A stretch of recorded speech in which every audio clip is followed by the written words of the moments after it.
Rising from the dusty plains of southeastern Turkey, a series of massive stone circles stand silent against the sky, monuments so ancient they rewrite the story of human civilization.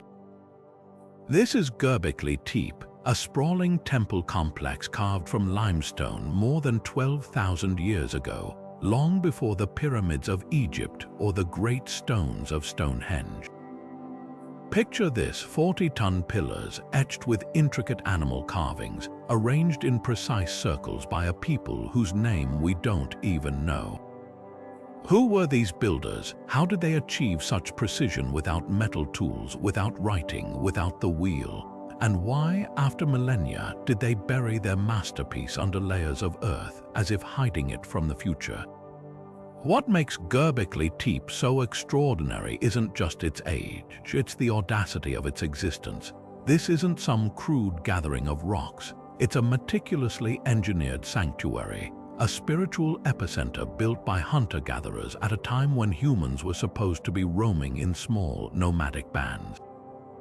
Think about that. While the rest of the world was still chasing survival, some group of visionary minds was organizing labor, planning layouts, and lifting stones taller than giraffes into place.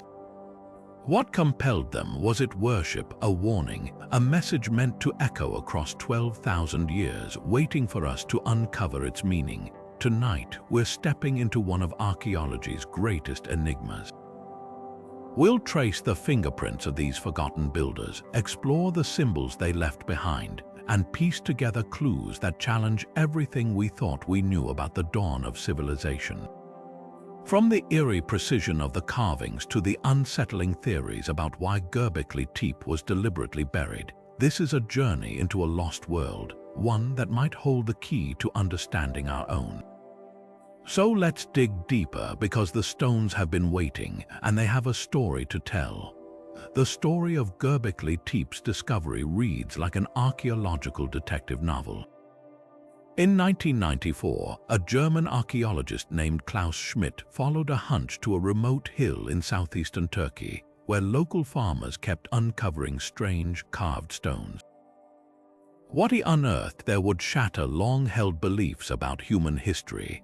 Beneath the dust and rubble lay not just a few scattered artifacts, but an entire lost world, massive T-shaped pillars arranged in circular formations, each one meticulously carved with lions, scorpions, and vultures frozen in stone. The real shock came when radiocarbon dating placed the site's construction at around 9,600 BCE, 7,000 years older than Stonehenge, 6,000 years before the Great Pyramid of Giza. This dating turned the conventional timeline of civilization upside down. According to everything we thought we knew, monumental architecture like this should have been impossible at the time. These weren't the works of settled farmers with surplus crops to feed laborers, but of nomadic hunter-gatherers who still relied on wild game and plants. How did people without permanent homes, without written language, without even basic farming, organize the manpower to quarry, transport, and erect 20-ton pillars? The sheer scale suggests something extraordinary, a level of social coordination and shared purpose that textbooks never attributed to prehistoric societies. Imagine the scene: hundreds, perhaps thousands of people converging on this hilltop, dragging limestone blocks from quarries over half a mile away, shaping them with nothing but flint tools, then raising them into perfect rings. Some researchers believe Göbekli Tepe wasn't just a temple, but a gathering place for scattered bands, a sacred ground where hunter-gatherers united for rituals we can only guess at. The carvings themselves add another layer of mystery. Why depict such dangerous predators? Were they meant as protectors, warnings, or symbols of a forgotten belief system? Every answer leads to deeper questions. Most haunting of all, after centuries of use, the builders deliberately buried their masterpiece. Layer by layer, they filled the stone circles with rubble, sealing them like a time capsule. Was this an act of reverence or fear? Did they know their world was changing and sought to preserve something for the future? Whatever their reasons, their silent message waited nearly 12,000 years before Klaus Schmidt's shovel struck stone. And now, the echoes of their work force us to reconsider everything we thought we knew about the birth of civilization. Standing in the shadows of Göbekli Tepe's towering pillars, it's impossible not to feel dwarfed, not just by their sheer size, but by the staggering ingenuity behind them. Each T-shaped monolith rises over 16 feet tall, some weighing as much as 16 tons, the equivalent of 3 adult elephants. But what truly astonishes isn't just their mass, it's their precision.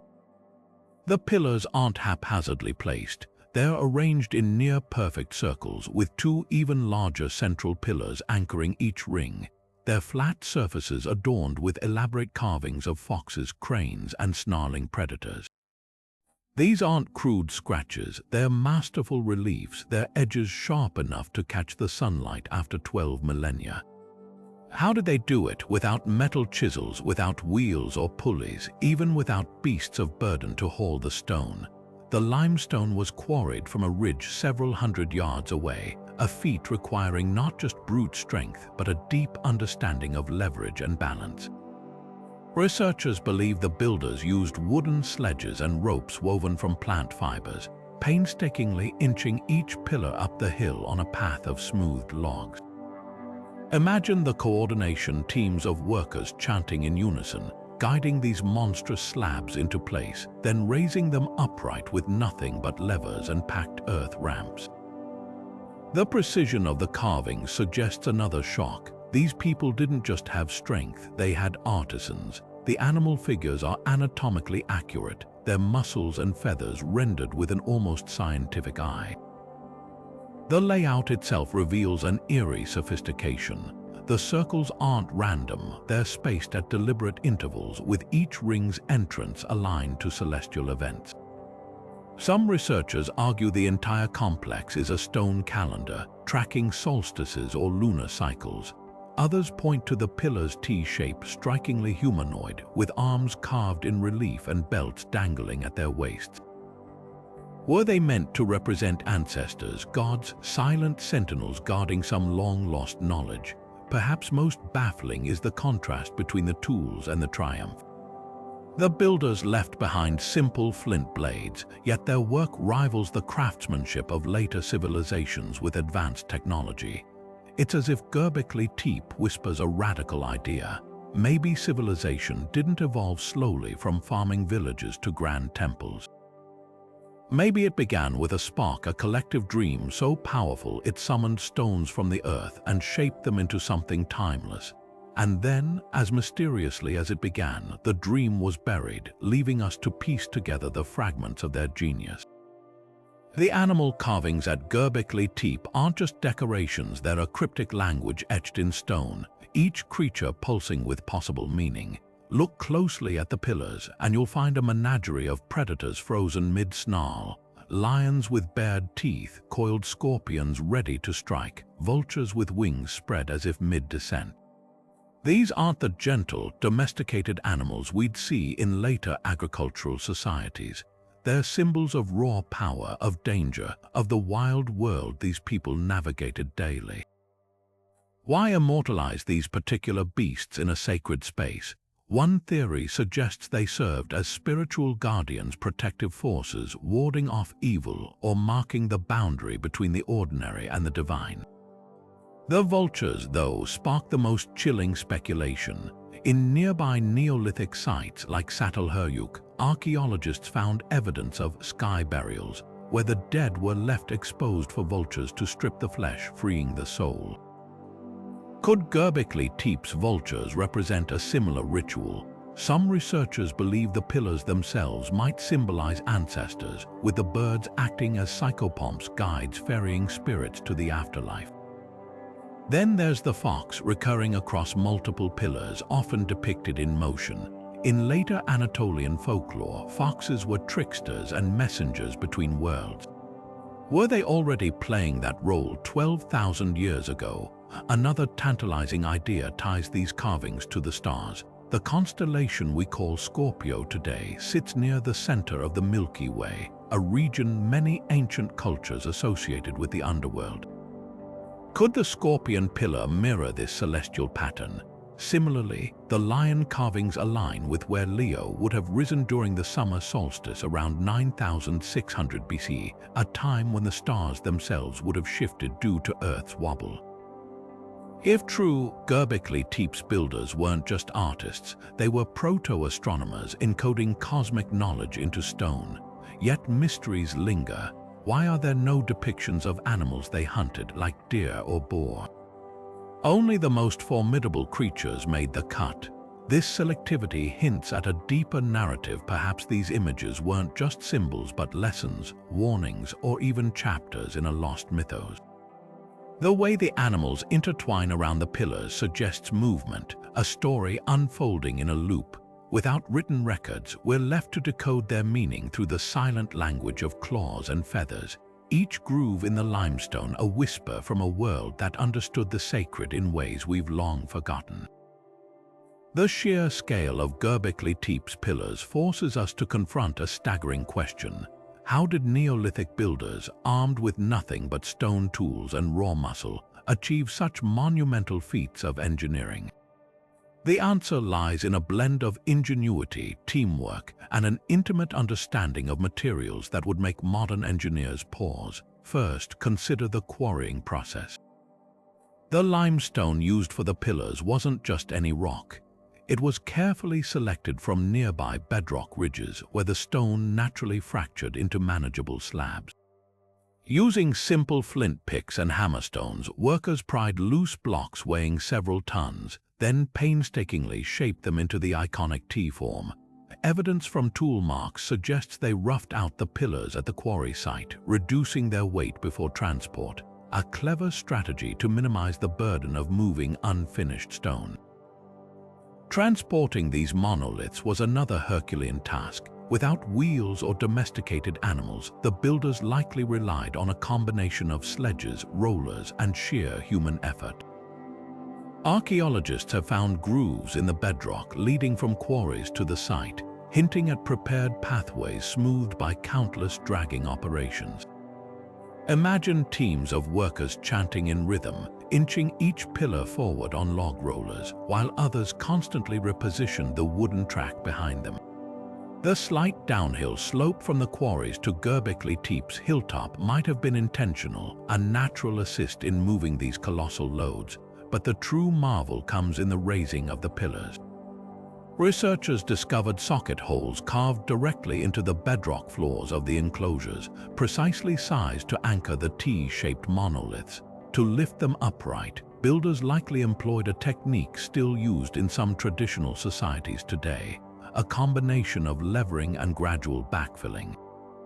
As teams pried up one end of the pillar using wooden levers, others packed earth beneath it, slowly raising it into position like a giant standing on an ever-growing stool. The central paired pillars in each circle, some weighing over 20 tons, would have required coordinated effort from hundreds of people, a spectacle of unity that must have felt almost supernatural to witness. What's most revolutionary about these methods isn't just their effectiveness, it's how they defy our assumptions about technological progress. These weren't crude experiments, they were perfected systems honed through generations of trial and error. The precision of the pillar bases, the strategic use of natural slopes, even the way certain carvings were positioned to catch the light at specific times of day, all point to a sophistication we once thought impossible for their era. Göbekli Tepe stands as a testament not to primitive struggle, but to the breathtaking potential of human collaboration when driven by shared purpose. And perhaps most remarkably, they achieved all this not for survival or shelter, but for something far more abstract, the need to reach beyond the tangible world and carve meaning into stone. Göbekli Tepe's true purpose remains one of archaeology's fiercest debates. Was it a temple whispering prayers to forgotten gods, an ancient observatory tracking celestial movements, or something even more profound? The absence of domestic dwellings at the site offers the first clue. Unlike later Neolithic settlements with their hearths and grain stores, Göbekli Tepe shows no signs of daily life. No homes, no cooking pits, no garbage middens filled with everyday debris. Instead, the ground is littered with something extraordinary. Thousands of animal bones, many from aurochs, wild boar, and gazelles, bearing cut marks from systematic butchering. These aren't random scraps, they're the remnants of massive feasts with enough meat to feed hundreds. Chemical analysis reveals something even more telling. The bones were fresh when cooked, suggesting people brought their kills from distant hunts specifically to this hilltop. This paints a startling picture. Hunter-gatherers converging from across the region, hauling carcasses up the slope to share in rituals that may have stretched for days. The scale of these gatherings hints at something beyond mere survival. It was a social and spiritual revolution. Some researchers argue the feasts were the glue holding these nomadic groups together, a way to forge alliances and exchange knowledge under the watchful eyes of carved predators. Others see darker undertones. The predominance of dangerous animals in the carvings, lions, snakes, scorpions, suggests ceremonies may have invoked their power, perhaps even involving shamanic trances or rites of passage. Then there's the astronomical angle. The orientation of certain pillars aligns with the rising of Sirius, the brightest star in the night sky, while others frame the solstices.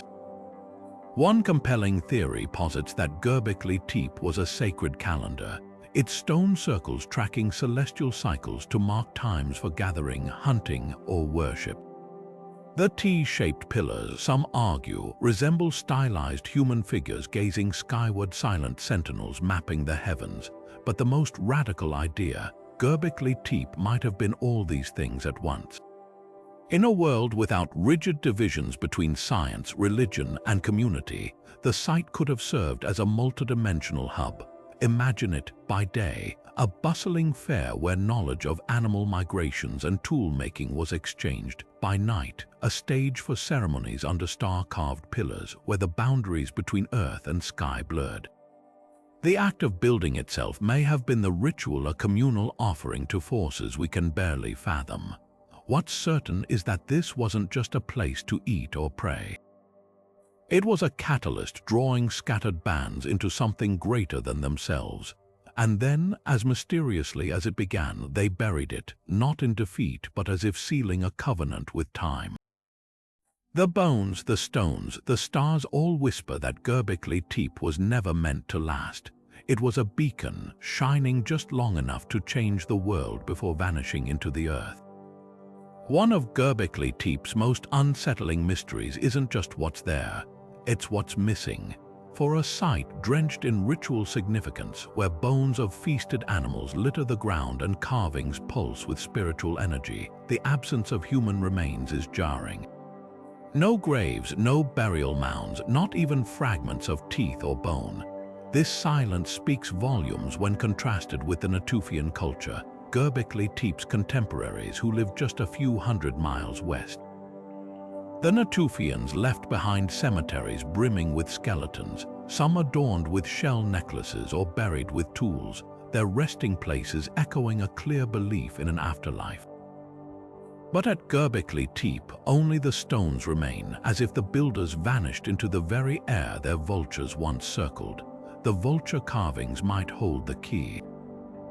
Towering over several pillars, these birds are depicted with wings outstretched, their beaks poised as if mid-feast. In later Anatolian traditions, vultures were linked to excarnation, the practice of exposing the dead to let carrion birds strip the flesh, freeing the soul from its earthly shell. At Çatalhöyük, a Neolithic site centuries younger than Göbekli Tepe, frescoes show headless bodies surrounded by vultures, while real human skulls were plastered and displayed in homes. Could the same ritual have played out here? Without bones to analyze, archaeologists are left with haunting questions. Did the builders dismantle their dead elsewhere, then bring only purified bones to the sanctuary? Or were entire bodies left atop the stones, their remains scattered by wind and beak until nothing remained but memory? another theory whispers of deliberate secrecy. The site's final act was its burial, every stone circle painstakingly covered with rubble as if hiding sacred knowledge. If human remains were ever present, they might have been removed or destroyed during this closing ritual, a literal cleansing of the past. Some researchers even speculate the pillars themselves were surrogate bodies, their T-shapes echoing human silhouettes, their carved belts and arms suggesting ancestor figures standing guard. In this light, the missing bones aren't an oversight but a statement. Perhaps the dead weren't meant to rest here. They were meant to transform. The contrast with Natufian practices sharpens the enigma. While their graves cradled the deceased with grave goods for the afterlife, Göbekli Tepe's people might have seen death as a communal spectacle, a dissolution into nature rather than a preservation of the individual. This isn't just a difference in ritual, it's a fundamentally different philosophy of mortality. The vultures, the predators, the absence of tombs all point to a world view where death wasn't an end but a return. And if that's true, then Göbekli Tepe's greatest monument isn't just the stones, it's the emptiness they guard. Here's a radical idea that turns traditional history on its head. What if farming didn't give rise to civilization, but civilization gave rise to farming? Göbekli Tepe's existence challenges one of archaeology's most fundamental assumptions that agriculture came first, allowing humans to settle down and build complex societies. But what if the opposite were true? What if the demands of constructing and maintaining this massive temple complex actually forced people to start cultivating crops? This is the heart of the Göbekli Tepe hypothesis, and the evidence is more compelling than you might think. First, consider the timeline. The site's oldest layers date to around 9,600 BCE, predating the earliest known domesticated grains by nearly 500 years. Yet the sheer scale of the construction suggests a large, organized workforce, hundreds, possibly thousands of people who needed to be fed regularly during their labor. How do nomadic hunter-gatherers sustain such a project without reliable food sources? The answer might lie in the wild ancestors of modern wheat and barley, which grew abundantly in the surrounding hills. Researchers have found traces of these grains at the site, not yet domesticated but clearly harvested in large quantities. It's possible that as more people gathered for rituals and construction, the strain on local resources pushed them toward deliberate cultivation. Think of it as a prehistoric feedback loop. The temple required feasts to sustain its builders. The feasts required more food than foraging could provide, and so, almost by accident, agriculture was born. The archaeological record supports this. Just 20 miles from Göbekli Tepe lies Karahantepe, a sister site with similar pillars and carvings, where scientists uncovered stone mortars and pestles stained with residue from processed grains. Nearby, at Nevali Sori, another Neolithic settlement shows signs of early attempts at plant management, wild cereals sown in concentrated plots. These sites form a constellation of experimentation, all orbiting Göbekli Tepe's gravitational pull. The temple wasn't just a spiritual center, it may have been the engine of an agricultural revolution. But why would hunter-gatherers take such a risk? Farming, after all, is backbreaking work with uncertain rewards. The answer might be in the bones, not human remains but animal ones. Analysis of the thousands of butchered bones at Göbekli Tepe reveals a startling pattern. They come from animals in their prime, suggesting highly organized hunting parties targeting specific beasts. This level of coordination implies social hierarchies, rules, and shared goals, precisely the kind of societal glue that farming communities would later rely on. In other words, the temple didn't just need food, it created the social structures that made farming possible. The implications are staggering. If the Göbekli Tepe hypothesis holds, then civilization didn't emerge slowly from the drudgery of planting seeds. It exploded from a collective leap of imagination, a decision to carve gods from stone and, in doing so, reshape the very relationship between humans and the earth. The temple's burial then takes on new meaning. When the builders covered their masterpiece, was it because their world had changed? Had the agricultural genie they'd unleashed made the old ways obsolete? The stones don't answer, but the wheat fields that soon blanketed the region might. In the end, Göbekli Tepe's greatest legacy might not be its pillars, but the seeds it inadvertently sowed, seeds that grew into the world we know today. The animal carvings of Göbekli Tepe don't just vanish into the mists of prehistory, they reappear millennia later, whispering their secrets through the myths of Mesopotamia. Take the serpents coiled around several pillars, their sinuous bodies etched with meticulous detail. Fast forward 5,000 years, and you'll find the same serpent slithering through Sumerian legends as the symbol of Enki, god of wisdom and freshwater, often depicted with rivers flowing from his shoulders like twisting snakes. The parallels don't stop there. The vultures that dominate Göbekli Tepe's pillars find eerie echoes in the Mesopotamian goddess Nisaba, later known as Nadaba, who was shown with vulture wings in early seals and tablets. Even the foxes that dart across the T-shaped stones resurface in the Epic of Gilgamesh as sly messengers of the divine. Could this be coincidence, or are we seeing fragments of a belief system so enduring it survived the rise and fall of civilizations? The timeline is striking. Göbekli Tepe's burial around 8000 BC predates the earliest known Sumerian cities by roughly 5 millennia, yet the symbolic threads feel unmistakably connected. Consider the bull imagery. At Göbekli Tepe, Aurochs' massive wild ancestors of cattle are carved with exaggerated musculature, their power almost vibrating from the stone.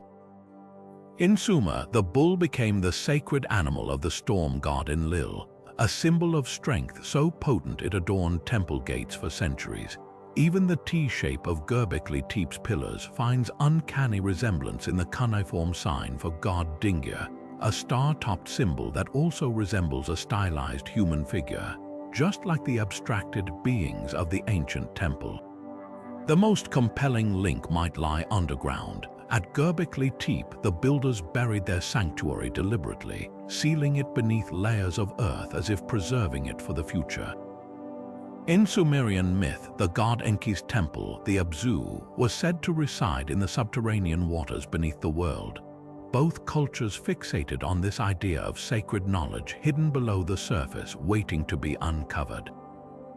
And then there's the scorpion feared at Göbekli Tepe, revered in Mesopotamia as the symbol of Ishara, a goddess of oaths and healing.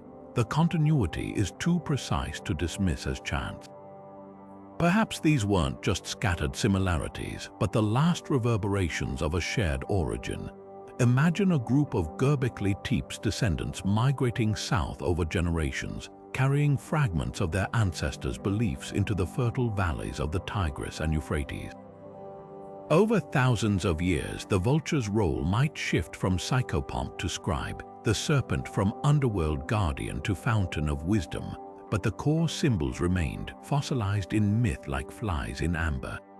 The stones of Göbekli Tepe may have been buried, but their meaning never truly died. It simply shape-shifted, waiting for us to recognize the echoes. Around 8000 BC, something extraordinary happened at Göbekli Tepe. After centuries of use, its builders methodically buried their towering stone circles under thousands of tons of earth and rubble, sealing them like a sacred vault. This wasn't neglect, it was a deliberate act executed with the same precision that raised the pillars in the first place.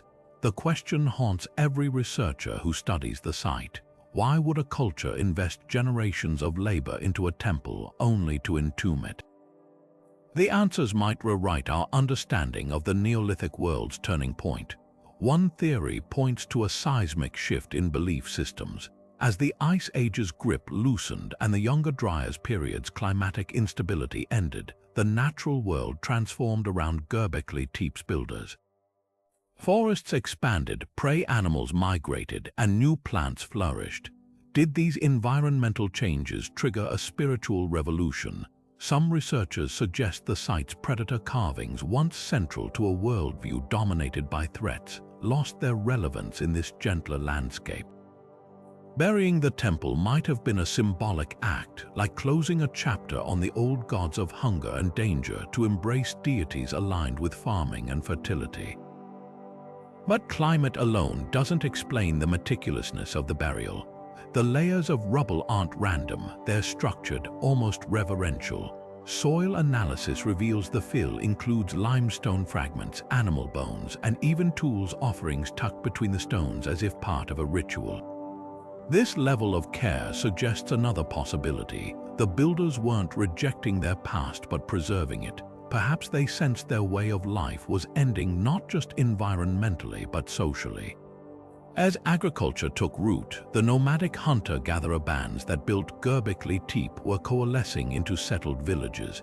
The temple's burial could have been a conscious act of archiving, sealing away their ancestral wisdom before stepping into an unfamiliar future. A darker interpretation emerges from the rubble itself. At Çatalhöyük, a later Neolithic site, archaeologists found evidence of house closings, rituals where dwellings were intentionally burned or filled upon a resident's death. Could Göbekli Tepe's burial reflect a similar belief? If the temple was seen as a living entity, its death might have required ceremonial interment. The vulture carvings take on new weight here. Just as these birds cleaned bones, perhaps the buried temple was meant to be spiritually excarnated, its essence released while its physical form returned to the earth. Then there's the practical angle. Maintaining the site's massive stone rings would have demanded constant labor resetting pillars, recarving eroded symbols. As populations shifted toward farming, the manpower needed to sustain Göbekli Tepe's grandeur may have simply vanished. But if upkeep became impossible, why not abandon it? Why go to the Herculean effort of burial? The answer might lie in protection. Covered, the pillars were shielded from weathering and scavenging, preserved with an almost futuristic foresight. It's as if the builders knew someone someday would dig them up, not to revive their world, but to witness its existence. The most tantalizing clue comes from the layers themselves. The fill dirt contains no later artifacts, meaning once buried, the site was never disturbed until modern excavation. This silence is deafening. Normally, sacred spaces are reused, rebuilt, or looted across millennia. Göbekli Tepe's perfect preservation suggests something extraordinary, a cultural taboo so strong it echoed for thousands of years, keeping even Bronze Age peoples from disturbing what they may have seen as a haunted or holy ground. Climate change, spiritual evolution, societal transformation, all these theories intertwine at Göbekli Tepe's burial, but perhaps the simplest explanation is the most profound. By entombing their masterpiece, the builders achieved a kind of immortality. They froze their legacy in time, ensuring that when the stones finally re-emerged, we wouldn't just find a ruin. We'd find a message. Buried in Göbekli Tepe's silent geometry lies a celestial secret, one that might connect these ancient stones to the stars themselves. Italian researcher Giulio Magli made a startling proposal. The arrangement of the site's central pillars mirrors the Cygnus constellation, also known as the Northern Cross, as it would have appeared in the night sky around 10,900 BCE. At first glance, the idea seems almost too precise for a society without written astronomy. But when you overlay the positions of Cygnus's brightest stars onto Göbekli Tepe's most prominent T-shaped pillars, the match is uncanny. The central twin monoliths align with Deneb and Sadr, while outlying pillars trace the wings of this celestial bird in flight. This isn't just pattern seeking.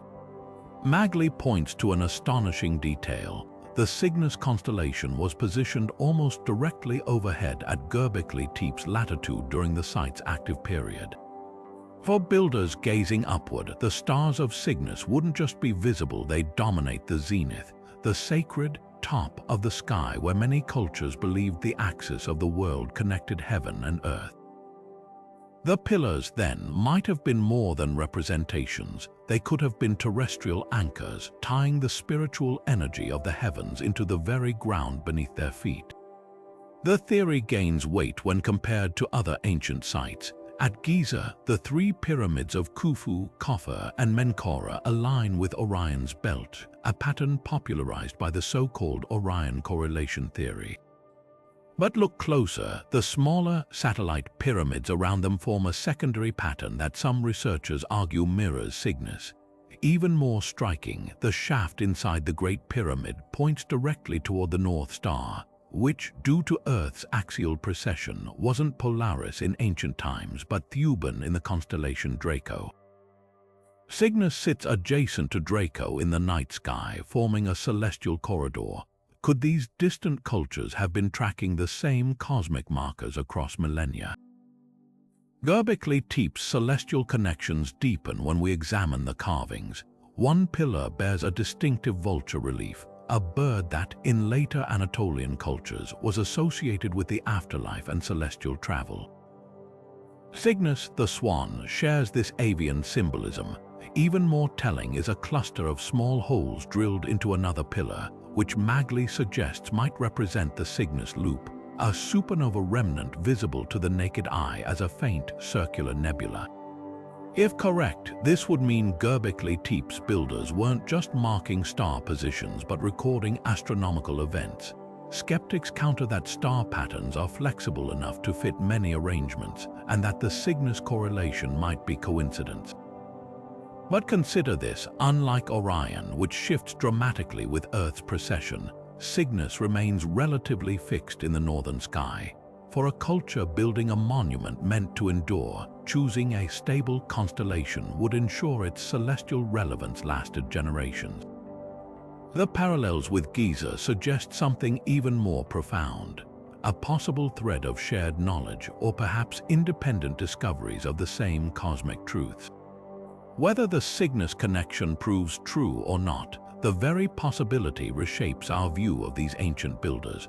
To encode the heavens in stone requires more than casual observation. It demands systematic sky watching over decades, perhaps centuries. The precision implied by these alignments hints at a priesthood of astronomer priests, passing down knowledge through oral tradition long before the invention of writing. Göbekli Tepe's buried circles may have been more than a temple. They might have been humanity's first recorded attempt to build a bridge between Earth and stars, a sacred map to navigate not just the land but the cosmos itself. Among Göbekli Tepe's many mysteries, one of the most electrifying discoveries isn't something you can see, it's something you feel. Researchers recently uncovered that the site's massive limestone pillars possess extraordinary acoustic properties, vibrating with distinct resonant frequencies when struck. Picture running your hand along one of these ancient monoliths, then tapping it with a stone. The resulting hum isn't random noise. It's a precise tone, one that seems deliberately engineered to reverberate through the very bones of anyone standing nearby. These aren't just echoes, they're sonic fingerprints, suggesting the builders understood something profound about the interplay between sound, stone, and human consciousness. The science behind this is as fascinating as it is eerie. Limestone, especially the type quarried for Göbekli Tepe, contains natural crystalline structures that amplify specific frequencies. When archaeologists tested the pillars with specialized equipment, they found certain tones lingered longer and traveled farther, particularly in the low frequency range between 70 and 100 Hz, a bandwidth known to affect human brain activity. At these frequencies, sound doesn't just enter your ears, it vibrates through your chest, your skull, even your fingertips. Modern studies show exposure to such vibrations can induce trance-like states, altering perception and even triggering visions. Now imagine that effect magnified across an entire stone circle, with dozens of pillars humming in unison during a moonlit ceremony. The result wouldn't just be auditory, it would be transformative. This revelation casts the site's animal carvings in a chilling new light. Vibrations at these resonant frequencies can create the illusion of movement in static objects, a phenomenon known as sound-induced flicker. Could the lions and vultures adorning the pillars have appeared to twist or writhe when bathed in these tones? If so, the rituals here may have been multisensory spectacles where carvings seem to come alive, their stone muscles rippling under the pulse of rhythmic drumming. The central T-shaped pillars, often interpreted as stylized human figures, might have served as giant resonators, their broad surfaces acting like prehistoric loudspeakers to project these sacred sounds across the gathering. Even more intriguing is how these acoustic properties align with the site's layout. The circular enclosures aren't just visually striking, they're sonic chambers. Tests show sound waves bounce between the pillars in precise patterns, creating standing waves that amplify certain frequencies while dampening others. This isn't accidental, it's architectural mastery. The builders seem to have arranged the stones not just for celestial alignments but for harmonic ones. Some researchers speculate the pillars were tuned like a giant lithophone, with each ring producing a distinct chord when activated. The effect would have been overwhelming, a wall of vibration so powerful it could synchronize the heartbeats of hundreds gathered within. What does this mean for our understanding of Göbekli Tepe's purpose?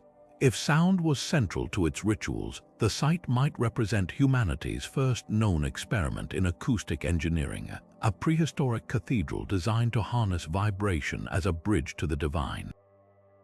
From Siberian shamans using drumming to reach trance states to Tibetan monks chanting at specific frequencies to alter consciousness, cultures worldwide have long recognized sound's transformative power.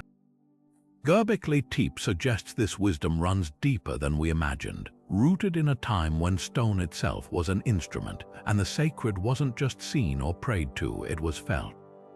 The implications ripple outward. If these Neolithic builders could manipulate sound with such precision, their knowledge of physics and human physiology was staggeringly advanced. They didn't need written language to map resonance, they understood it through careful observation and oral tradition. This wasn't just ritual, it was proto-science, a marriage of spirituality and empirical discovery that challenges our assumptions about primitive societies. And when they buried the site, they didn't just silence the stones, they preserved a technology of transcendence, one we're only now beginning to hear again after 12,000 years of silence. The tools left behind at Göbekli Tepe tell a story not just in their craftsmanship, but in the very DNA clinging to their surfaces, a revelation as groundbreaking as the site itself. Recent genetic analysis of organic residues extracted from these stone implements has uncovered something astonishing. The workers who built this ancient marvel weren't from a single, isolated group. They came from across Anatolia, their genetic signatures tracing back to distinct populations separated by hundreds of miles. This discovery shatters the old image of small, insular hunter-gatherer bands struggling for survival. Instead, it paints a vivid picture of a vast, interconnected network of people converging on this hilltop for a shared purpose. Consider what this means. In an era before roads, before writing, even before the wheel, people were traveling extraordinary distances not for trade or warfare, but for something far more profound. The DNA evidence suggests a pattern of seasonal migration, with groups arriving from the fertile plains of the Euphrates, the rugged highlands of the Taurus Mountains, and even the distant shores of the Black Sea. What could compel such diverse communities to unite their efforts? The answer might lie in the tools themselves. The analysis reveals something even more intriguing. The genetic diversity isn't random. Certain tools cluster with specific regional markers, hinting that different groups may have specialized roles: quarry experts from one area, carvers from another, perhaps even ritual leaders from a third. This level of organization defies everything we thought we knew about prehistoric societies. Hunter-gatherers weren't just random wanderers, they were part of a sophisticated social fabric, capable of coordinating labor across vast territories. The implications are staggering. Building Göbekli Tepe required more than brute strength. It demanded diplomacy, shared language, and a common belief system powerful enough to transcend tribal boundaries. The genetic data even hints at intermarriage between groups, suggesting these gatherings weren't just about work, but about forging alliances that lasted generations. Yet the most tantalizing clue lies in the timing. The DNA peaks around key construction phases, then ebbs as the site nears completion. It's as if Göbekli Tepe acted as a cultural magnet, drawing people together during a pivotal transition, perhaps the very moment when scattered bands began to see themselves as something larger. The tools, then, aren't just artifacts, they're genetic time capsules preserving the pulse of a society on the brink of transformation. And when the work was done, when the last pillar was raised and buried, the bonds formed here may have sown the seeds for the first farming communities that would soon rise from these very hills. Beneath the excavated stone circles of Göbekli Tepe lies a hidden world, one that ground-penetrating radar has revealed to be far more expansive than anyone imagined. Scans show at least 20 additional unexcavated enclosures buried in the earth, their layouts mirroring the iconic T-shaped pillars above, but potentially holding even older secrets. These subterranean chambers aren't randomly placed. They form a deliberate pattern radiating outward from the central rings, like spokes on a wheel with the known temples at its hub. The implications are staggering. What we've uncovered so far might just be the surface of a much deeper, older complex one that could push the site's origins back centuries further into the shadows of prehistory. The radar profiles reveal something curious about these buried chambers. They're not identical to the excavated ones. Some show more intricate pillar arrangements, while others feature unusual geometric patterns in their floor plans. One particularly large enclosure appears to have pillars arranged in a spiral, a design unseen in the upper layers. This isn't mere evolution of technique. It suggests different phases of construction, possibly reflecting shifts in belief systems or social organization. Even more tantalizing is the depth variation. While most enclosures sit just below the currently exposed level, a few appear much deeper, their echoes suggesting they might predate everything we've found so far.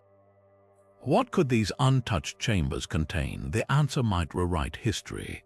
If deeper layers prove older, they could reveal the proto-Göbekli Tepe, the experimental beginnings of this architectural revolution. Imagine finding cruder pillars with transitional carvings, showing how the iconic T-shape evolved from simpler forms. Or perhaps ritual objects preserved in the airtight embrace of compacted earth, wooden implements, textiles, or even paint pigments that would have long since vanished from exposed surfaces. The radar already hints at anomalies within the chambers, dense, rectangular objects that could be altars or stelae, and circular depressions that might be ritual basins. The most electrifying possibility, written language. While no definitive Neolithic writing has been found in the excavated layers, these buried enclosures could hold symbolic markings representing an early form of record-keeping. At nearby Çatalhöyük, archaeologists uncovered clay tokens used for accounting. Could Göbekli Tepe's builders have developed a similar system? Even more provocative is the chance of astronomical records. Some researchers speculate the deeper chambers might contain star maps or alignments different from the upper layers, capturing celestial configurations from earlier millennia. Then there's the question of what lies beneath even these hidden enclosures. Core samples taken around the site reveal layers of occupation stretching back before the last ice age. Could there be structures from that unimaginably ancient time waiting to be found? The radar can't penetrate that deep, only excavation will tell. But if discovered, such finds would blur the line between prehistory and myth, suggesting human civilization's roots might extend far deeper into the past than we ever dared imagine. These buried circles aren't just archaeological targets, they're time capsules sealed by the builders themselves. Each one represents a deliberate act of preservation, as if the ancients knew we'd come looking. As excavators prepare to carefully peel back the earth, they're not just uncovering stones, they're opening chapters in a story we're only beginning to read. And if Göbekli Tepe has taught us anything, it's to expect the extraordinary. The real revelation may not be what these chambers contain, but how they force us to rethink humanity's capacity for innovation when we thought we were still merely surviving. Among Göbekli Tepe's many enigmatic pillars, one stands apart, Pillar 43, often called the Vulture Stone. Its surface crawls with a haunting menagerie, a scorpion, a vulture gripping a round object in its talons, a headless human figure, and a series of symbols resembling celestial bodies. For mainstream archaeologists, these carvings are powerful but abstract symbols, spiritual imagery from a prehistoric belief system we may never fully decipher. But to a small group of researchers, this pillar isn't just art. It's a warning carved in stone, a record of apocalyptic disaster written 12,000 years ago. The controversy centers on the cluster of round symbols near the top of the pillar. Some researchers, like engineers Martin Sweatman and Dimitrios Tsouktsis, argue these aren't random circles but precise representations of constellations. They propose the vulture corresponds to Sagittarius, the scorpion to Scorpio, and the central ball in the vulture's claws as the sun, forming a snapshot of the night sky around 10,900 BCE. The kicker, this date aligns chillingly with the Younger Dryas period, a sudden 1,000-year plunge back into glacial conditions that devastated ecosystems worldwide. The pillar, they claim, memorializes the cause, a comet breaking apart and striking Earth, triggering wildfires, climate chaos, and mass extinctions. Mainstream archaeology remains deeply skeptical. Dr. Oliver Dietrich of the German Archaeological Institute points out that constellation interpretations rely on selective pattern matching. The same symbols appear across Göbekli Tepe with variations, he notes. If they're astronomical, why don't they consistently match known star groups? Others stress the dangers of projecting modern astronomy onto prehistoric art. The headless human figure, for example, likely symbolizes death or ritual sacrifice, common themes in Neolithic iconography, but linking it to comet-induced catastrophe stretches the evidence thin. Yet the Younger Dryas impact hypothesis isn't fringe science.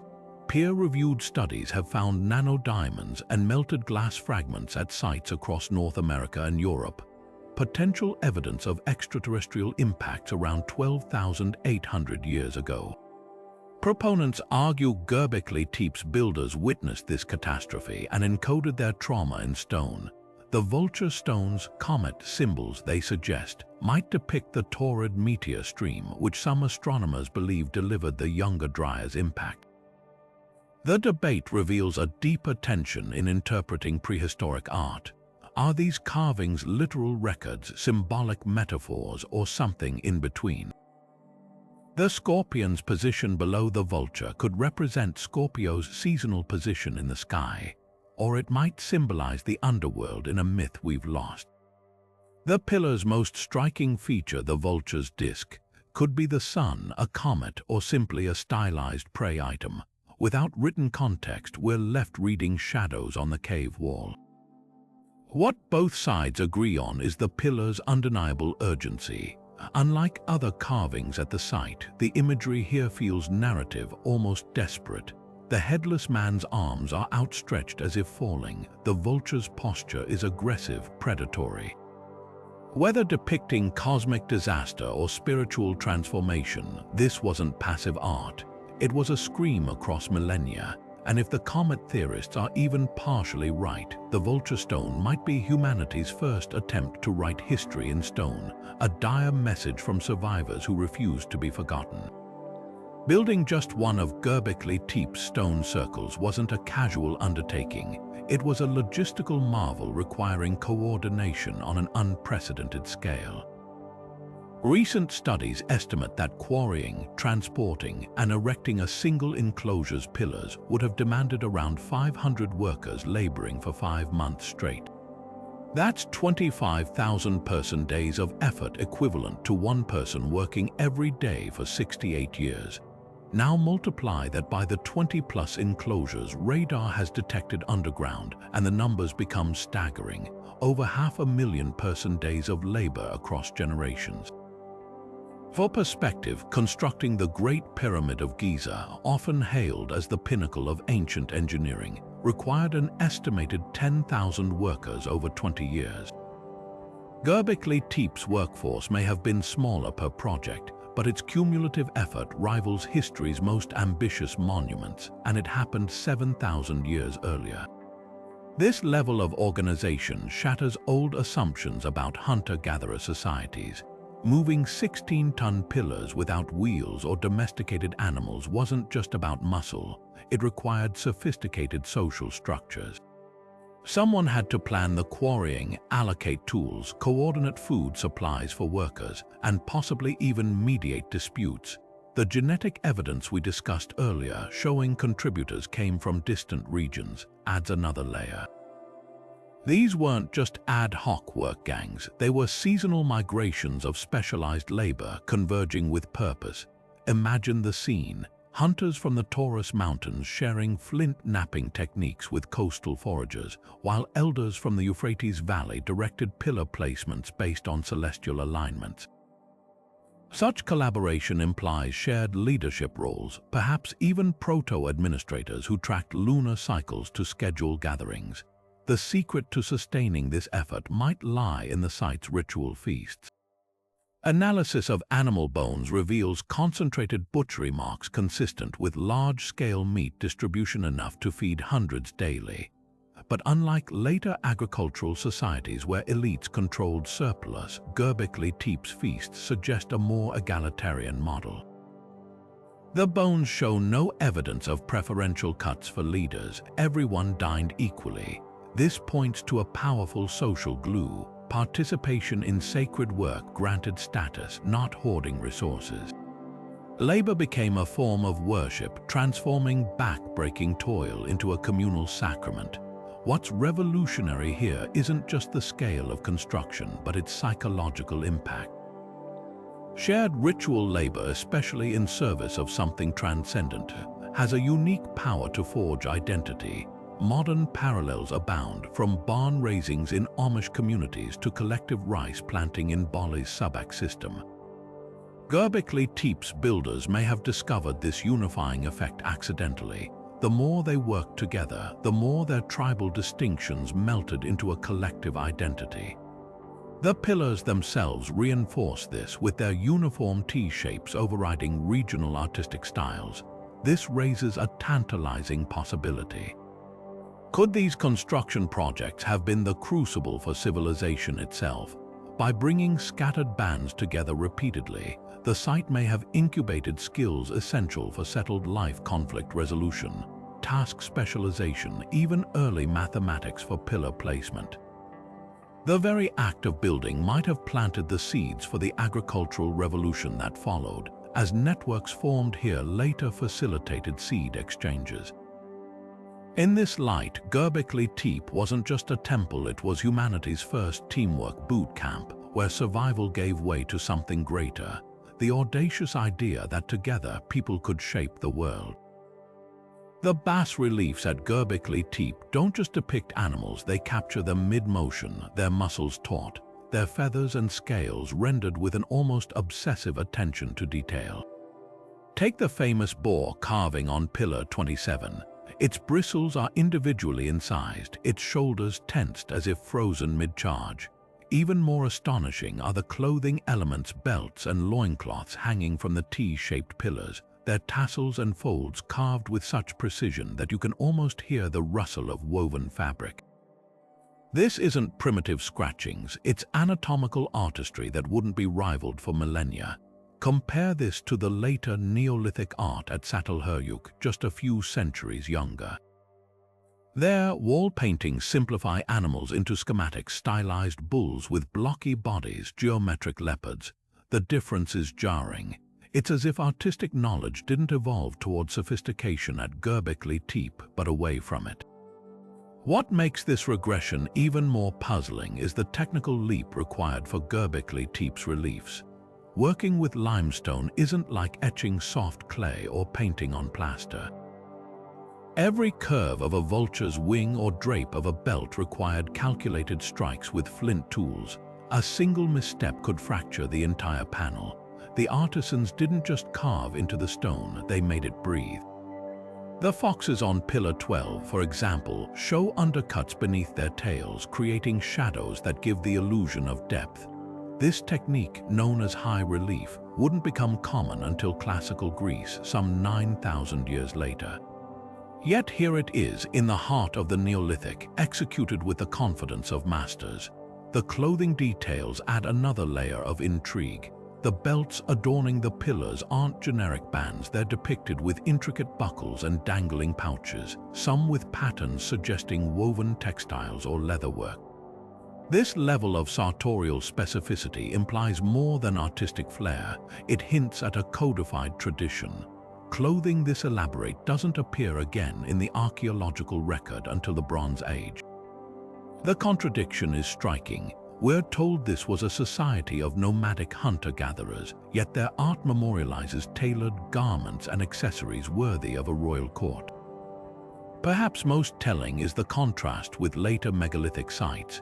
The spirals of Newgrange or the stick figure warriors of Stonehenge are powerful in their symbolism, but they lack the naturalism of Göbekli Tepe. Even Egypt's early dynastic art, millennia afterward, stylizes animals into hieroglyphic shorthand. This raises a provocative question. What if the carvers of Göbekli Tepe weren't pioneers but inheritors? Their mastery suggests a long lineage of experimentation, generations of artists perfecting techniques that were later lost or simplified. The site's burial might have been more than ritual. It could have been the closing act of a cultural golden age, its secrets deliberately entombed with its stones. The quiet genius of these reliefs lies in what they don't show. There's no trial and error here, no tentative first attempts. Every stroke feels assured, every composition balanced. That's the hallmark of a mature tradition, not a beginning. When you stand before these pillars, you're not seeing humanity's first fumbling steps toward art. You're witnessing its zenith. Göbekli Tepe doesn't just stand apart from other Neolithic sites, it dismantles the very framework we've used to understand humanity's shift from wandering to settled life. Take Çatalhöyük, that famous honeycomb of mud brick homes in southern Turkey, built around 7,500 BCE. For decades, it was the poster child of the Neolithic package, the idea that farming, permanent villages, and complex rituals evolved together in a tidy sequence. Çatalhöyük fits the mold. Its residents farmed wheat and barley, herded sheep, and packed their homes with elaborate frescoes and bull skulls. But here's the twist. Göbekli Tepe predates Çatalhöyük by over 3,000 years, and it flips the script entirely. No houses, no fields, no domesticated animals, just monumental stone circles crafted by hunter-gatherers who somehow organized like a settled society without actually settling down. Jericho, often called the world's oldest city, presents another stark contrast. Its massive stone tower and walls, built around 8,000 BCE, were long seen as proof that defense and urban life grew from agricultural surplus.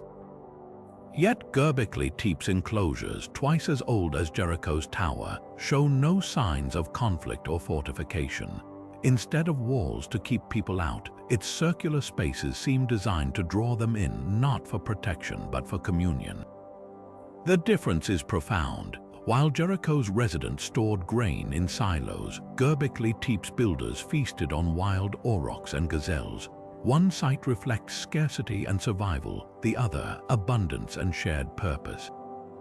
This forces a radical re-evaluation of the Neolithic package. For generations, archaeologists assumed monumental architecture could only emerge after farming, that temples required temples full of grain to feed their builders. But Göbekli Tepe proves the opposite. The spiritual came first. Its pillars weren't raised by farmers with surplus time. They were the catalyst that brought people together, creating the social glue that later made farming possible. The site's feasting pits, crammed with bones from hundreds of hunted animals, suggest a different kind of surplus, not stored crops but coordinated effort.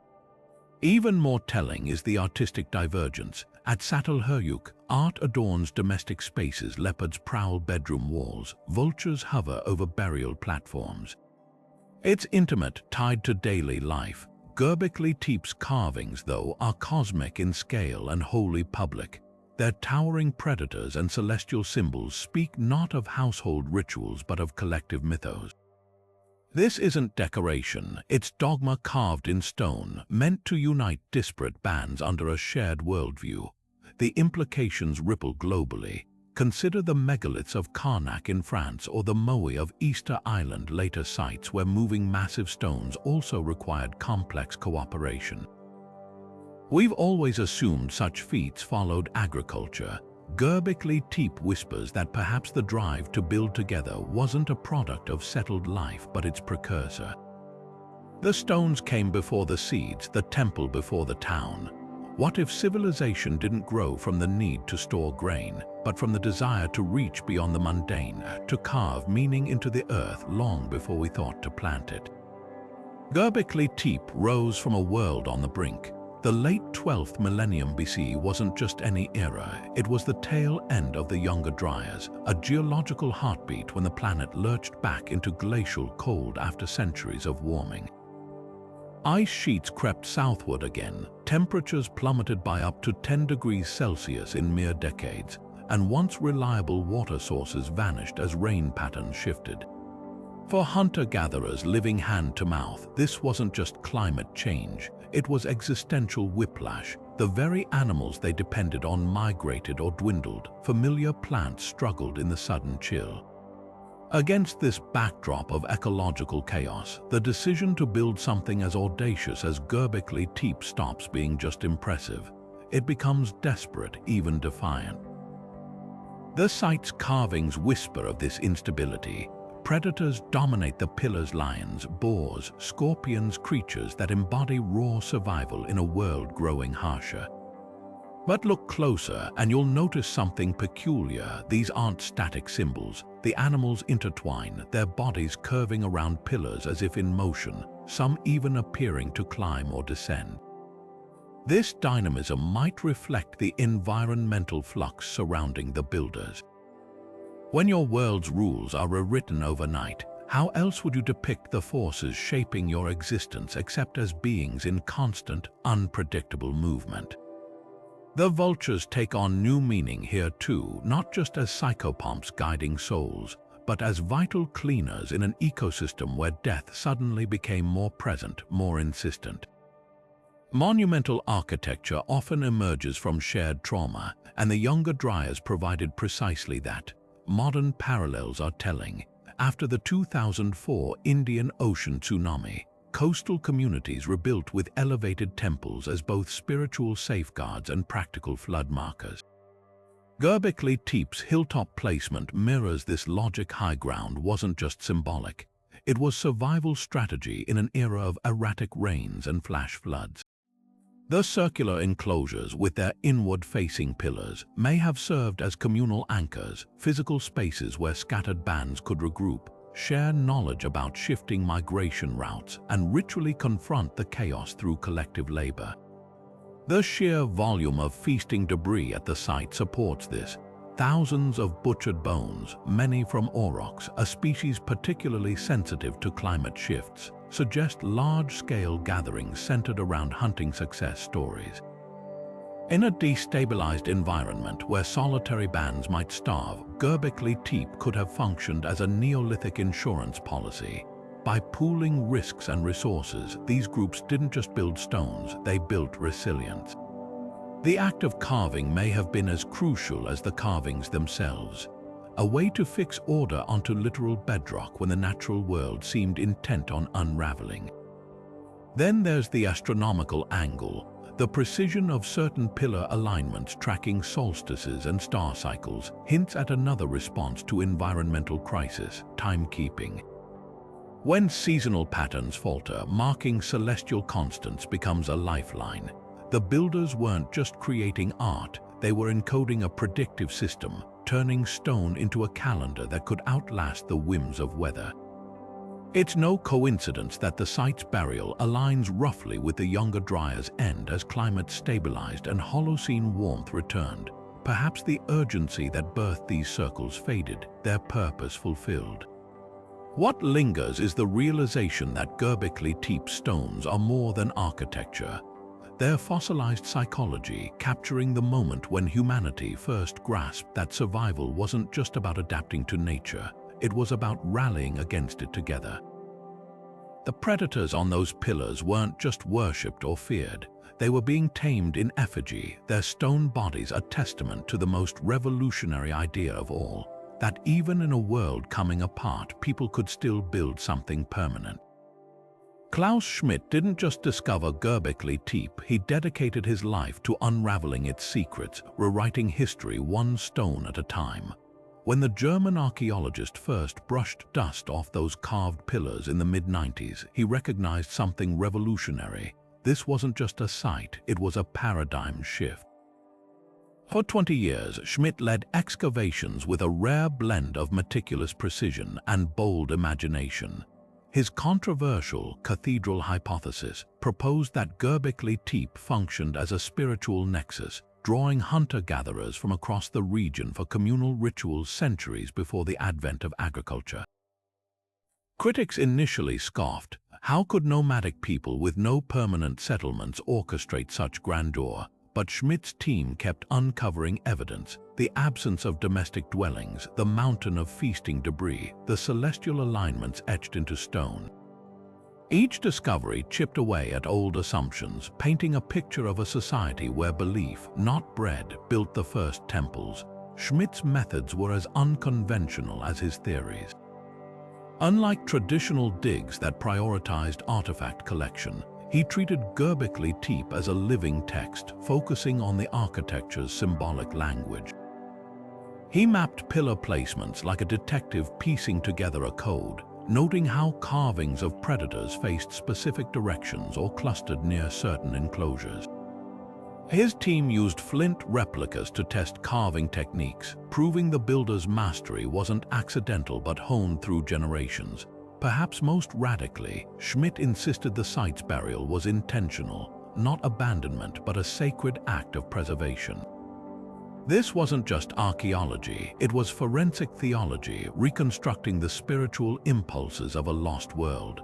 When Schmidt passed away unexpectedly in 2014, the mission didn't end. Archaeologist Lee Clare of the German Archaeological Institute took the helm, steering excavations into a new era of interdisciplinary science.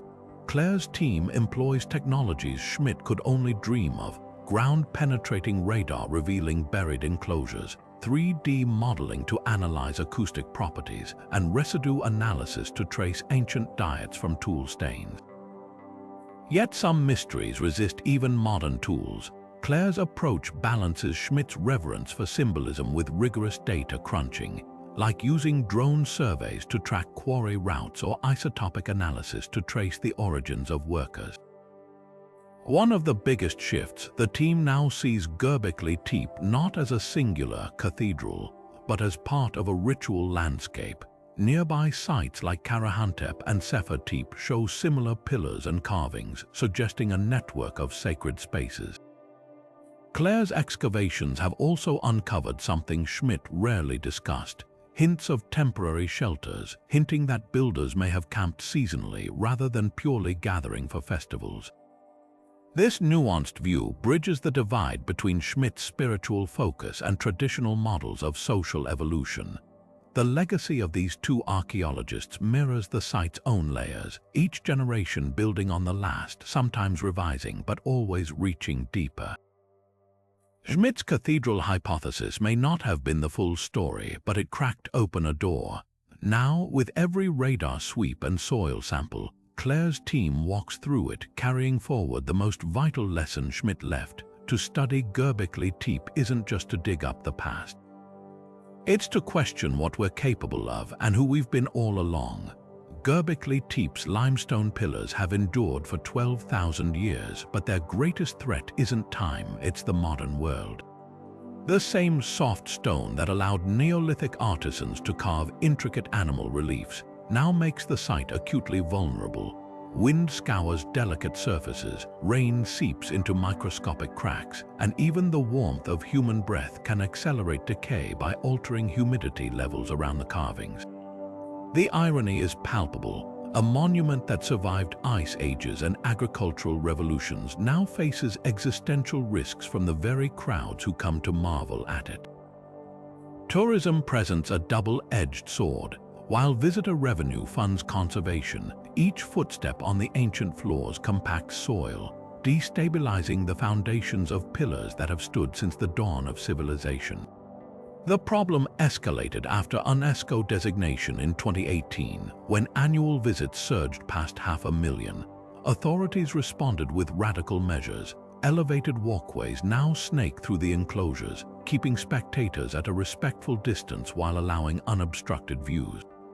More ingenious is the climate-controlled shelter erected over the main excavation area, a vast canopy that mimics the original buried environment, shielding carvings from ultraviolet rays while regulating temperature fluctuations that cause stone fatigue. Nearby quarrying operations add another layer of peril. Dynamite blasts from modern limestone extraction just 2 miles away send vibrations through the bedrock, imperceptible to humans but potentially catastrophic for fragile megaliths. Archaeologists have installed seismic monitors around the site, collaborating with mining companies to coordinate blasts during low wind conditions when vibrations dissipate faster. The solution is a precarious balance between economic necessity and preservation, a reminder that Göbekli Tepe exists not in a vacuum but within a living landscape still shaped by human hands. Innovative digital preservation offers hope. Laser scanners have mapped every groove and fissure across the pillars at millimeter resolution, creating a backup of the site in cyberspace. Meanwhile, teams apply nanotechnology originally developed for Renaissance frescoes, injecting calcium hydroxide nanoparticles into cracks, where they crystallize and bond with the original stone. The treatment is invisible to the eye but strengthens the limestone from within, buying centuries of stability. Perhaps the boldest strategy draws inspiration from the builders themselves. Just as they buried the site to protect it, conservators are experimenting with reversible backfills for unexcavated enclosures, shielding them from erosion until future technologies can safeguard them better. It's a humbling realization. After all our advances, we're returning to the ancients' playbook, learning that sometimes the best way to preserve history is to let the earth cradle it a while longer. The mystery of Göbekli Tepe has spawned theories as towering as its pillars, with some venturing far beyond conventional archaeology. Among the most persistent is the ancient astronaut hypothesis, popularized by shows like Ancient Aliens, which suggests the site's precision and sophistication exceed what hunter-gatherers could achieve alone. Proponents point to the T-shaped pillars, interpreting their abstract humanoid forms as depictions of otherworldly visitors, while the celestial alignments are framed as evidence of advanced extraterrestrial knowledge. These ideas tap into a powerful allure, the notion that our ancestors had help from the stars, but archaeology offers simpler explanations. The tools found on-site, though primitive, show meticulous craftsmanship, and experimental archaeologists have demonstrated how Neolithic techniques could replicate the pillars' construction using nothing but ropes, sledges, and patience. The celestial alignments, while impressive, match observable patterns that dedicated sky watchers could track over generations without alien intervention. Another fringe theory posits Göbekli Tepe as a relic of Atlantis or another lost civilization, arguing that its complexity implies a forgotten society with technology rivaling our own. This idea often hinges on the site's premature burial, interpreted as a deliberate act of preservation after some cataclysm. Mainstream researchers acknowledge the burial's intentionality but attribute it to ritual closure, not disaster avoidance.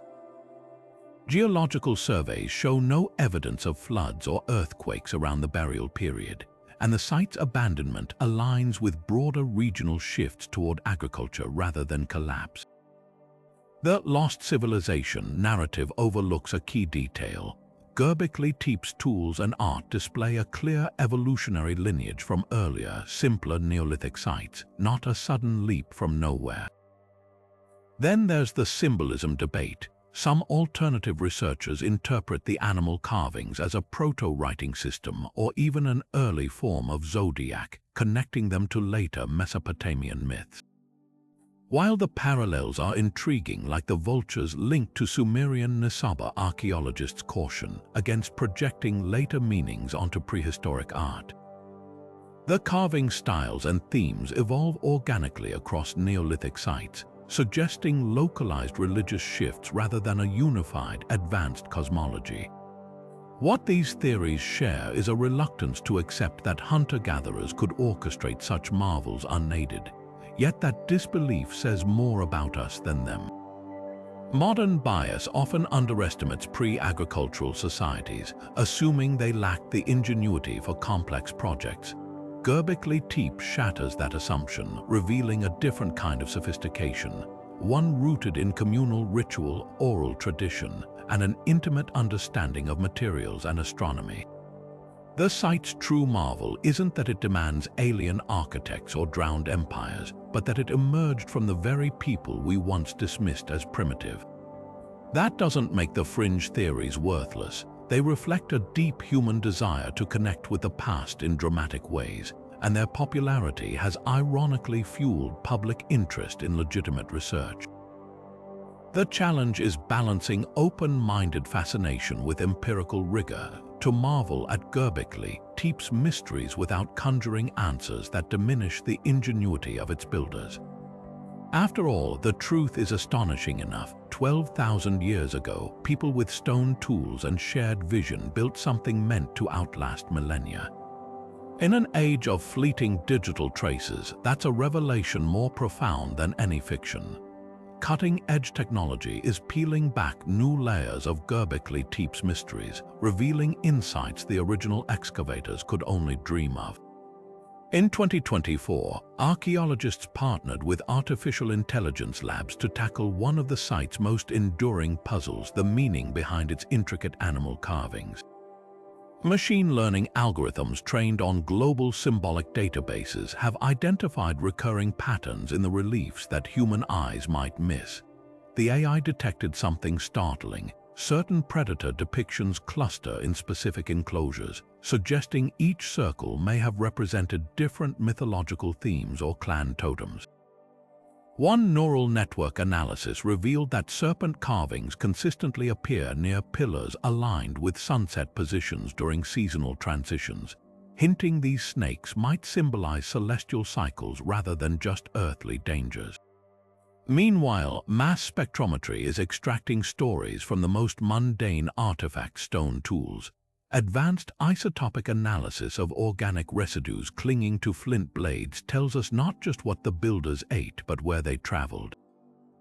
The chemical fingerprints of obsidian tools trace some workers' origins to volcanic sources over 300 miles away, while residues on grinding stones reveal traces of wild barley and bitter vetch, plants later domesticated by early farmers. Most surprising are traces of fermented beverages on crushing tools, pushing back the history of ritual alcohol consumption by millennia.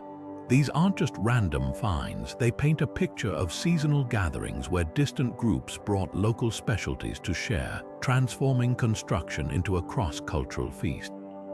Groundbreaking laser scanning has also uncovered previously invisible markings on the pillars, faint lines too precise to be natural weathering. Some form geometric grids that may have guided carvers, while others resemble tally marks possibly tracking lunar cycles. The most tantalizing discovery came from reflectance transformation imaging, which exposed subtle handprint-sized depressions on central pillars at exact heights where someone might brace themselves during ceremonies. These invisible fingerprints of ritual hint at bodily interactions with the stones we never imagined. Perhaps postures of supplication or channels for vibrational energy during acoustic rituals. Perhaps the most revolutionary findings come from environmental DNA analysis. By sifting minuscule genetic fragments from soil samples, researchers identified plant and animal species present during Göbekli Tepe's use that left no visible remains. The eDNA reveals a landscape richer than we knew: poplar and ash trees providing shade, wetland reeds used for mats or baskets, even traces of now extinct aurochs DNA confirming these massive beasts were indeed hunted and consumed on-site. This invisible ecosystem reconstruction shows the builders didn't just dominate their environment, they curated it, possibly managing wild resources in ways that foreshadowed domestication. What emerges from these 21st century tools is a paradox. The more high-tech our methods become, the more human Göbekli Tepe's story grows. AI decodes not alien messages but familiar human impulses, to mark time, to venerate nature's power to gather and create. Microscopic residues speak not of primitive struggle but of shared abundance and celebration. The stones haven't changed, but our ability to listen to them has, and what they're telling us rewrites the narrative of human ingenuity. Göbekli Tepe's influence stretches far beyond archaeology. It's become a cultural touchstone, its towering pillars echoing through modern art, literature, and even video games. Contemporary artists like Rafik Anadol have transformed its geometric patterns into mesmerizing digital installations, using AI to reimagine the site's carvings as pulsating, kinetic lightscapes. These works don't just depict the stones, they channel their ancient energy, bridging 12,000 years with a single algorithmic heartbeat. In literature, the site has inspired novels like The Vulture Stone by John Romain, where its carvings hide an apocalyptic prophecy, and sci-fi writer Adrian Tchaikovsky's Bare Head, which weaves its mysteries into a futuristic saga of human evolution. Even comic books have seized on its enigma. The Hellboy spin-off BPRD, The Devil's Engine, pits its heroes against a cult resurrecting Göbekli Tepe's first gods. The gaming world has embraced the site's atmospheric potential. In the strategy game Civilization VI, Göbekli Tepe appears as a wonder granting religious bonuses, reinforcing its status as humanity's earliest spiritual beacon. The survival horror game Rurki features a haunting recreation of its enclosures where players solve puzzles beneath T-shaped pillars that hum with forgotten magic. These interpretations, though fictional, capture something profound: the site's uncanny ability to stir primal awe, whether through historical reverence or speculative fantasy. UNESCO 2018 designation catapulted Göbekli Tepe from academic circles into global consciousness, branding it as the 0 point of history. This recognition did more than protect the site, it transformed it into a symbol. Climate activists cite its construction during ecological upheaval as proof of human resilience, while futurists debate whether its burial holds lessons for preserving knowledge in an unstable world. Even corporate spaces co-opt its imagery. A tech startup's Berlin office features pillar-inspired dividers, marketing them as collaboration monoliths to evoke innovation's ancient roots. The site's greatest cultural impact, though, may be philosophical.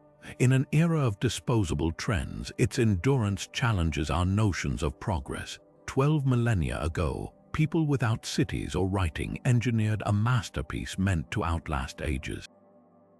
That audacity resonates now more than ever, not as a relic but as a mirror. When we gaze at Göbekli Tepe today, we're not just seeing the past, we're seeing the birth of a question: what will our civilization build that might endure 12,000 years? In a world obsessed with the next big thing, these ancient stones whisper the value of creating something that outlives us all. Göbekli Tepe doesn't just challenge our understanding of the past, it shatters the very foundation of how we imagine civilization's origins. For generations, we've been taught a straightforward story. Humans first settled down to farm, then developed complex societies, and only afterward built grand monuments. But here, in the dust of southeastern Turkey, that timeline collapses. These towering stone circles, carved with staggering precision by nomadic hunter-gatherers, force us to confront an uncomfortable truth. Maybe civilization didn't begin with domestication and villages. Maybe it started with something far more profound, a shared dream etched into limestone 12,000 years ago. Consider what this means. We've long assumed monumental architecture required surplus labor and resources, luxuries only farming could provide. Yet Göbekli Tepe's builders achieved this without fields or granaries, proving human collaboration doesn't depend on agriculture. Instead, their motivation seems to have been spiritual, artistic, even astronomical. The site's celestial alignments and acoustic properties suggest these weren't just pragmatic people. They were visionaries who turned stone into a bridge between earth and sky. If they could coordinate hundreds of workers to quarry and raise 20-ton pillars using nothing but flint tools and raw determination, then our definitions of advanced and primitive need rewriting. The implications ripple across every textbook chapter on human evolution. If hunter-gatherers built Göbekli Tepe, what other capacities have we underestimated? Could the Neanderthal cave paintings at Chauvet, with their breathtaking realism, be part of a lost artistic tradition just as sophisticated? Might the ruins of submerged sites like Doggerland, now beneath the North Sea, hide evidence of equally staggering achievements? The more we uncover, the clearer it becomes our ancestors were far more than just survivors. They were innovators, storytellers, and engineers whose accomplishments were only beginning to decode.